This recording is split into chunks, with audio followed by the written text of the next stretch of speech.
दोस्तों हाल ही में मैंने साइटलेस नामक एक अमेरिकन साइकोलॉजिकल हॉरर थ्रिलर देखा है जो 2020 में रिलीज हुआ था। इस फिल्म को कूपर कार्ल ने डायरेक्ट किया है और असल में साइटलेस 2017 में कूपर के द्वारा बनाए गए एक शॉर्ट फिल्म पर बेस्ड है। इस फिल्म को IMDb पे मिले हैं 5.4 स्टार्स आउट ऑफ 10 और रॉटेन टोमेटोज पे इट्स 57% फ्रेश। तो आज के इस वीडियो में हम और आप मिलकर साइटलेस मूवी की कहानी को ब्रीफली जानते हुए इससे रिलेटेड कुछ बातें करेंगे। So now with that said, let's roll the intro.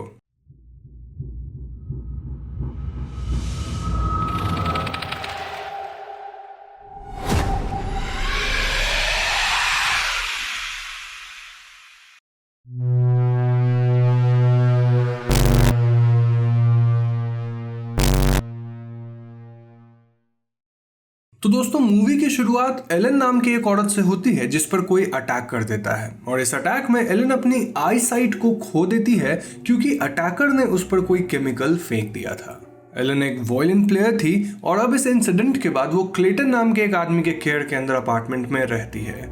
Clayton Elon को अपनी इस लाइफ में एडजस्ट करने में मदद करता है और इस अपार्टमेंट में धीरे धीरे एलन कुछ स्ट्रेंज चीजें नोटिस करने लगती है, जैसे कि घर का एक विंडो जिसके थ्रू वो बाहर की आवाजें नहीं सुन पाती, दिन के 11 बजे के आसपास किसी कार का अलार्म बजना इत्यादि। लेकिन क्लेटन एलन को समझाता है कि सब कुछ नॉर्मल है और वो एलन के लिए एक पेट बर्ड भी लेकर आता है। पहले तो एलन को लगता है कि उस बर्ड का रंग ग्रीन है, पर क्लेटन बताता है कि उसका रंग ब्लू है। खैर, एक रात एलन किसी औरत की चीख सुनती है और पहले तो उसे लगता है कि वो औरत उसके अपार्टमेंट में है, पर फिर वो रियलाइज करती है कि ये आवाज वेंट से आ रही थी। अगले दिन वो अपने नेबर यानी उस औरत को चाय पर बुलाने के लिए उसके डोर पर एक नोट छोड़ जाती है और एलन की नेबर उसके घर आकर खुद को इंट्रोड्यूस करती है। वो खुद को लाना बताती है, पर एलन लाना और उसके हस्बैंड के प्रति सस्पिशियस होती है क्योंकि उसका मानना था कि लाना का हस्बैंड अब्यूजिव था और इसीलिए पिछली रात लाना चिल्लाई थी। जब बातों के दौरान लाना बताती है कि वो 48 इयर्स की है तो एलन कहती है कि वो झूठ बोल रही है। एलन लाना का चेहरा छूती है और उसे एक घाव का निशान फील होता है जिस पर फ्रेश स्टिचेस लगे हुए थे। एलन घबरा जाती है और लाना बदले में एलन को वार्न करती है कि उसे किसी पर भी भरोसा नहीं करना चाहिए। तभी लाना का अब्यूजिव हस्बैंड लिफ्ट के पास आ जाता है और इसकी आवाज सुनकर लाना एलन के अपार्टमेंट से चली जाती है। एलन परेशान होकर डिटेक्टिव ब्राइस को कॉल करती है जो कि ऑफिसर नीमन को भेजते हैं ताकि वो लाना के सर्कमस्टांसेस की परख कर सके। ब्राइस एलन को फोन करके बाद में बताता है कि लाना बीमार है और उसकी बीमारी की एक हिस्ट्री है। इतना ही नहीं, ब्राइस का कहना था कि नीमन को लाना पे कोई स्टिचेस नहीं मिले और उसका असली एज 48 ही है।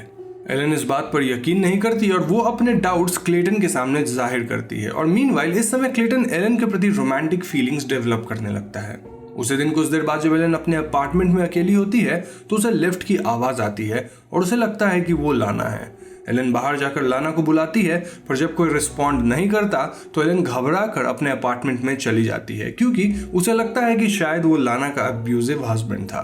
पर लाना का हस्बैंड एलन के दरवाजे के पास आ जाता है और वो एलन को भला बुरा कहता है। कुछ देर बाद वहां क्लेटन आता है और वो एलन को कंसोल करने की कोशिश करता है। इतना ही नहीं, वो एलन को अपनी फीलिंग्स भी बताता है, पर एलन उसे इनकार कर देती है क्योंकि उसे अभी एक ट्रस्टवर्दी केयर टेकर की जरूरत थी, ना कि एक पार्टनर की। जब क्लेटन एलन के अपार्टमेंट से चला जाता है तो कोई एलन के घर घुस आता है। पहले तो एलन को लगता है कि वो क्लेटन है, पर जब वो इंट्रूडर एलन पर अटैक करता है तो एलन को अपने अटैकर की याद आ जाती है। किसी तरह एलन 911 को कॉल करती है, पर तभी अटैकर उसे बेहोश कर देता है। जब एलन को होश आता है तो वो खुद को एक पैरामेडिक के साथ पाती है जो कहता है कि एलन के नेक पर कोई निशान नहीं है, जबकि अटैकर ने एलन का गला दबाया था। इतना ही नहीं, डिटेक्टिव ब्राइस भी वहां आते हैं और वो एलन को बताते हैं कि क्लेटन के जाने के बाद एलन के घर कोई आया ही नहीं क्योंकि कैमराज ने किसी को भी कैप्चर नहीं किया था। इतना ही नहीं, ब्राइस एलन को बताते हैं कि एलन की फ्रेंड शाशा, जिसे एलन के एक एक्स हस्बैंड ने धोखा दिया था, वो एलन के अटैक की प्राइम सस्पेक्ट है। एलन बहुत कंफ्यूज्ड होती है और उसे धीरे धीरे ऐसा लगने लगा था कि वो अपने परसेप्शंस पे ट्रस्ट नहीं कर सकती और उसके लिए चीजें और भी मुश्किल बन जाती है जब वो बाहर किसी को कांटेक्ट नहीं कर पाती। निराश होकर एलन अपनी जान लेने का फैसला करती है और वो अपने भाई क्लेटन और साशा के लिए एक लेटर लिखने के बाद बालकनी से कूद जाती है। जब एलन को होश आता है तो वो खुद को सही सलामत एक फ्लोर पर पाती है और वो रियलाइज करती है कि वो एक साउंड प्रूफ रूम में है। इतना ही नहीं, वो ये भी जान पाती है कि कार के अलार्म्स, अपार्टमेंट के बाहर से आने वाली आवाजें, ये सब असल में कुछ स्पीकर से आ रहे थे और जैसा क्लेटन ने बताया था कि वो एक ऊंचे बिल्डिंग के फ्लैट में है, वो सच नहीं था।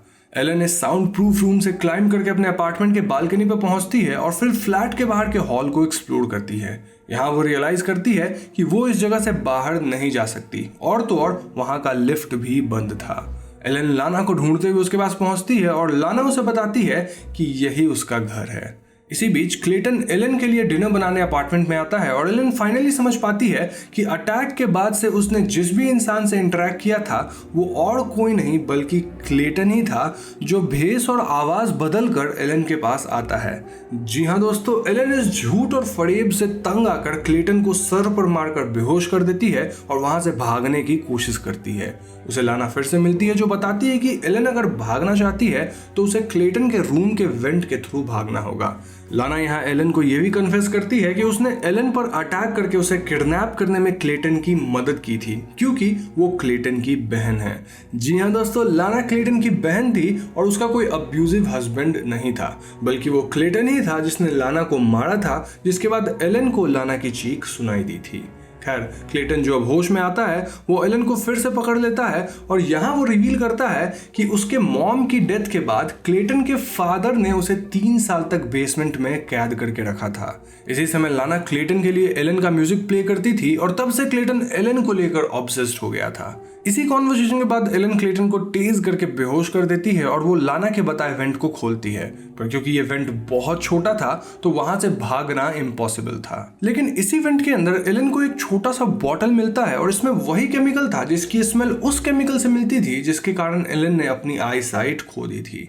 इसे लेकर एलन अपार्टमेंट के अंदर वापस जाती है और क्लेटन भी उसके पीछे आ जाता है। यहाँ एलन उसे ट्रिक करके उस केमिकल को क्लेटन की आंखों पर स्पिट कर देती है। क्लेटन खुद अब अपनी आई साइट खो देता है और जब वो तकलीफ में होता है तो लाना वहां आती है।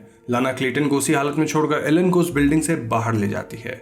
सीन अब यहाँ से शिफ्ट होकर एलन को 6 मंथ्स बाद दिखाता है, जहाँ उसकी आई साइट तो वापस नहीं आई, पर एलन फिर भी अपनी म्यूजिकल जर्नी कंटिन्यू करती है और वो एक थिएटर में वायलिन प्ले करती है। मूवी यहीं पर खत्म हो जाती है। तो दोस्तों, ये थी साइटलेस मूवी की ब्रीफ कहानी और जैसा कि आप समझ ही चुके होंगे कि मूवी की कहानी काफी सिंपल है। बेसिकली क्योंकि क्लेटन एलन से ऑब्सेस था तो वो उस पर अटैक करता है, उसकी आई साइट को डैमेज कर देता है और फिर एलन को अपने पास एक सिक्लूडेड एरिया में रखता है जहां एलन बाहर के किसी भी इंसान से इंटरैक्ट नहीं कर सकती थी और वहां से भाग नहीं सकती थी। अब एलन भले ही कुछ अनयूजुअल चीजें नोटिस करती है, पर क्लेटन उसे गैस लाइट और मैनिपुलेट करके खुद पर डाउट करने के लिए मजबूर कर देता है। इस फिल्म से और क्लेटन के ब्रीफ बैक हिस्ट्री से पता चलता है कि क्लेटन क्लियरली साइकोलॉजिकली स्टेबल नहीं था, पर सवाल यह है कि आखिर सब कुछ जानकर भी लाना ने क्लेटन की मदद पहले क्यों नहीं की, यानी कि उसने क्लेटन को साइकियाट्रिक हेल्प क्यों नहीं दिलाई। अब कुछ लोग कह सकते हैं कि लाना क्लेटन से डरी हुई थी, विच इज पॉसिबल, स्पेशली क्योंकि क्लेटन लाना के प्रति अब्यूजिव हो चुका था। पर अगर क्लेटन के इस एक्सट्रीम सर्कमस्टांसेस से पहले लाना ने साइकियाट्रिक हेल्प लिया होता तो आई थिंक ये सब अवॉइड किया जा सकता था। एक और गौर करने वाली बात यह है कि क्लेटन को यहाँ एंटेगनिस्ट बताया गया है और जैसा कि मैंने कहा है कि वो क्लियरली पास्ट ट्रॉमा से साइकोलॉजिकली इफेक्टेड था, तो ऐसे में ये कहानी मेंटल हेल्थ जैसे सेंसिटिव टॉपिक को और स्टिग्मेटाइज करता है, ये देखकर कि साइकोलॉजिकली डिस्ट्रेस्ड नेगेटिव काम करते हैं। आई मीन, जब सोसाइटी में मेंटल इलनेस को लेकर इतनी हिचक है कि लोग खुलकर बात तक नहीं करते, तो ऐसे पोर्ट्रेयल्स भेदभाव को बढ़ा देते हैं। खैर, ये थी मेरी कुछ ऑब्जर्वेशन ऑन द मूवी साइटलेस और मुझे पूरी उम्मीद है कि आपको ये वीडियो पसंद आई होगी। मैंने इस मूवी को काफी शॉर्ट में इसलिए कवर किया है क्योंकि यहाँ प्लॉट लाइन के अलावा ज्यादा कुछ था नहीं और इस मूवी को देखते वक्त आप इसको ज्यादा फील कर पाएंगे। अगर वीडियो पसंद आए तो उसे लाइक और शेयर जरूर करें और जाने से पहले हमारे चैनल हॉन्टिंग ट्यूब को सब्सक्राइब करके बेल आइकन को जरूर दबा दीजिएगा, क्योंकि हम अपने चैनल पे ऐसे वीडियोज लाते रहते हैं। पीस।